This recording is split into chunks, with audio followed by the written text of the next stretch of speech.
Est-ce que vous vous êtes une fois demandé quelle est la différence entre les personnes qui réussissent leur vie et les personnes qui galèrent toute leur vie pour pouvoir payer des factures? Salut à tous, bienvenue sur ma chaîne YouTube Génération Consciente. Si vous êtes ici, c'est que vous voulez réaliser le projet de votre vie. Pour cela, vous devrez savoir comment gagner de l'argent. J'ai une bonne nouvelle pour vous, car le livre que je vais vous résumer aujourd'hui vous explique clairement comment attirer de la richesse. Le livre s'intitule Les secrets d'un esprit millionnaire. L'auteur du livre s'appelle T. Harv Eker.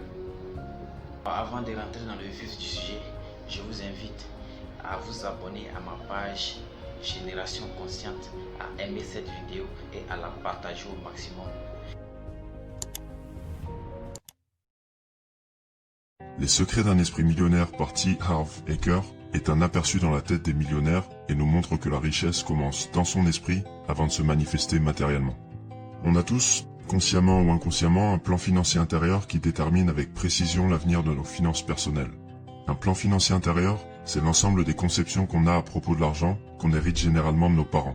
Que ce soit par l'exemple qu'ils nous donnent, voir son père se tuer au travail toute sa vie pour rembourser le crédit de sa maison par exemple, ou par les leçons qu'il nous donne. Tu sais mon fils, l'argent ne fait pas le bonheur. Ou si tu veux devenir riche, fais des études et trouve-toi un travail stable. Notre plan financier est formé à partir de notre naissance jusqu'à l'âge adulte, par tout cet héritage. Et c'est très difficile de se rendre compte si le nôtre nous dirige vers une vie de richesse ou de misère, parce qu'on est persuadé que nos parents nous ont enseigné le meilleur plan possible. Heureusement, T. Harv Eker nous donne comme une checklist de 17 dossiers financiers qui nous permettent d'évaluer notre plan financier. Vous allez certainement vous reconnaître dans certains points, et le but va être de garder un esprit ouvert pour acquérir le mode de pensée qui tend à favoriser l'enrichissement. Comme il le dit lui-même, ce n'est pas ce que nous ignorons qui nous empêche de réussir, c'est ce que nous croyons savoir à tort qui est notre plus grand obstacle.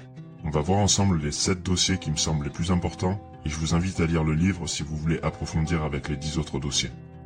Le premier dossier financier, c'est que les riches croient « je crée ma vie », alors que les pauvres croient « je subis ma vie ». Si vous preniez un millionnaire et que vous analysiez les pensées qu'il avait à 20 ans, est-ce que vous pensez que vous aurez plus de chances de trouver des pensées comme « si j'ai de la chance, une grosse boîte va me contacter pour me proposer un travail avec un gros salaire » ou « je vais mettre mon argent en bourse et prier pour que ça prenne la valeur » ou encore « si seulement le gouvernement faisait son travail, je serais pas au chômage » ou est-ce que vous pensez que vous aurez plus de chances de trouver ce genre de pensée? Je suis là où j'en suis aujourd'hui, grâce ou à cause des décisions que j'ai prises, ou si je veux devenir millionnaire, il faut que je trouve le moyen de créer de la valeur pour 1 million de personnes, ou encore, j'ai un problème précis, et plutôt que d'attendre que quelqu'un trouve une solution, je vais me donner les moyens de la trouver moi-même, et avec un peu de chance, d'autres gens seront contents d'en profiter, et seront prêts à me payer pour la solution que j'offre à leurs problèmes. Les riches sont convaincus qu'ils ont le pouvoir de créer leur vie, et assument 100% de la responsabilité de ce qui leur arrive. Les riches jouent au jeu de l'argent pour gagner, les pauvres jouent pour ne pas perdre.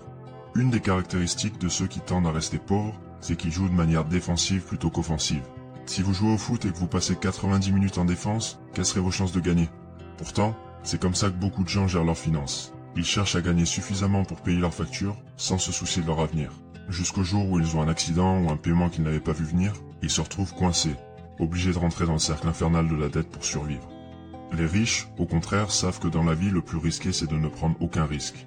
Ils ont conscience que, pour vivre une vie prospère dans le futur, ils doivent sortir de leur zone de confort et prendre des risques. Que ce soit créer une start-up, un blog ou vendre un produit sur internet. La première étape si vous voulez vous marier, c'est de proposer à cette fille ou à ce mec de sortir avec vous. C'est pareil pour la richesse. Vous pouvez pas prétendre devenir riche si vous lancez pas ce projet qui vous fait rêver depuis des années. Peut-être que vous allez vous planter, peut-être que vous allez vous ridiculiser, mais je peux vous dire avec 100% de précision que si vous n'essayez pas, cet album que vous avez toujours rêvé d'enregistrer ou ce site que vous rêvez de créer n'existera jamais. Les riches sont engagés à être riches alors que les pauvres veulent être riches. Les futurs riches, entre guillemets, sont prêts à travailler 16 heures par jour, 7 jours sur 7, et sacrifier leurs loisirs en risquant le peu d'argent qu'ils ont, dans l'espoir qu'un jour ça paiera et qu'ils pourront profiter pleinement de la vie et en faire profiter leur entourage. Ils prennent toutes leurs dispositions pour créer les conditions de la richesse dans leur vie. Si une personne vous dit qu'elle souhaite être riche, c'est le moyen le plus rapide de savoir qu'elle ne le sera jamais, parce que ça veut dire qu'elle ne s'en soucie pas vraiment.